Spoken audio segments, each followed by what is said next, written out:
न हि प्रपश्यामि ममाप्नुद्याद्यक्षोक्मुच्छोषणमिन्द्रियाणाम् अवाप्य भूमावस्पत्नमृद्ध राज्य सुराणाम्पि चाधिपत्यम 8। मुझे ऐसा कोई साधन नहीं दिखता जो मेरी इंद्रियों को सुखाने वाले इस शोक को दूर कर सके।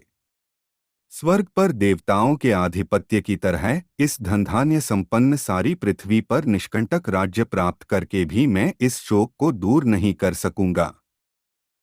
तात्पर्य: यद्यपि अर्जुन धर्म तथा सदाचार के नियमों पर आधारित अनेक तर्क प्रस्तुत करता है, किंतु ऐसा प्रतीत होता है कि वह अपने गुरु भगवान श्री कृष्ण की सहायता के बिना अपनी असली समस्या को हल नहीं कर पा रहा। वह समझ गया था कि उसका तथाकथित ज्ञान उसकी उन समस्याओं को दूर करने में व्यर्थ है जो उसके सारे अस्तित्व शरीर को सुखाए दे रही थीं।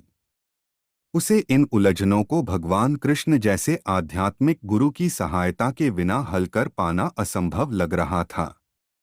शैक्षिक ज्ञान, विद्वत्ता, उच्च पद, ये सब जीवन की समस्याओं का हल करने में व्यर्थ हैं। यदि कोई इसमें सहायता कर सकता है तो वह है एकमात्र गुरु। अतः निष्कर्ष यह निकला कि गुरु जो 100% कृष्ण भावना भावित होता है वही एकमात्र प्रामाणिक गुरु है और वही जीवन की समस्याओं को हल कर सकता है। भगवान चैतन्य ने कहा है कि जो कृष्ण भावनामृत के विज्ञान में दक्ष हो, कृष्ण तत्ववेत्ता हो, चाहे वह जिस किसी जाति का हो, वही वास्तविक गुरु है। किया चित्र किवा न्यासी शूद्र केने नए। यह कृष्ण तत्ववेत्ता सेठ गुरु है। कोई व्यक्ति चाहे वह विप्रण वैदिक ज्ञान में दक्ष हो, निम्न जाति में जन्मा शुद्ध हो या कि सन्यासी, यदि वह कृष्ण के विज्ञान में दक्ष कृष्ण तत्ववेत्ता है तो वह यथार्थ प्रामाणिक गुरु है। चैतन्य चरितामृत मध्य 8.128। अतः कृष्ण तत्ववेत्ता हुए बिना कोई भी प्रामाणिक गुरु नहीं हो सकता। वैदिक साहित्य में भी कहा गया है, विद्वान ब्राह्मण भले ही वह संपूर्ण वैदिक ज्ञान में पारंगत क्यों न हो, यदि वह वैष्णव नहीं है या कृष्ण भावनामृत में दक्ष नहीं है तो गुरु बनने का पात्र नहीं है। किंतु शूद्र यदि वह वैष्णव या कृष्ण भक्त है तो गुरु बन सकता है। पद्म पुराण। संसार की समस्याओं जन्म, जरा, व्याधि तथा मृत्यु की निवृत्ति धन संचय तथा आर्थिक विकास से संभव नहीं है। विश्व के विभिन्न भागों में ऐसे राज्य हैं जो जीवन की सारी सुविधाओं से तथा संपत्ति एवं आर्थिक विकास से पूरित हैं, किंतु फिर भी उनके सांसारिक जीवन की समस्याएं ज्यों की त्यों बनी हुई हैं।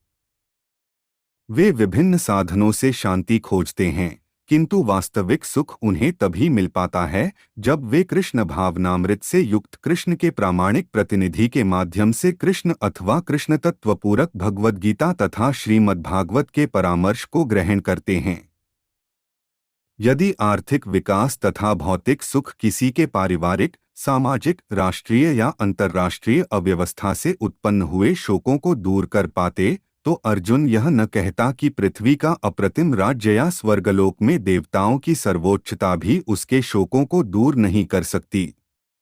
इसीलिए उसने कृष्ण भावनामृत का ही आश्रय ग्रहण किया और यही शांति तथा समरसता का उचित मार्ग है।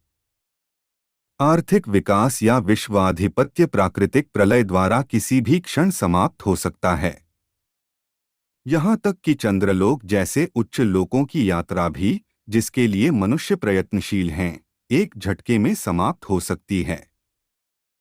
भगवद गीता इसकी पुष्टि करती है। क्षीणे पुण्य मर्त्यलोक विशन्ति, जब पुण्य कर्मों के फल समाप्त हो सकती है।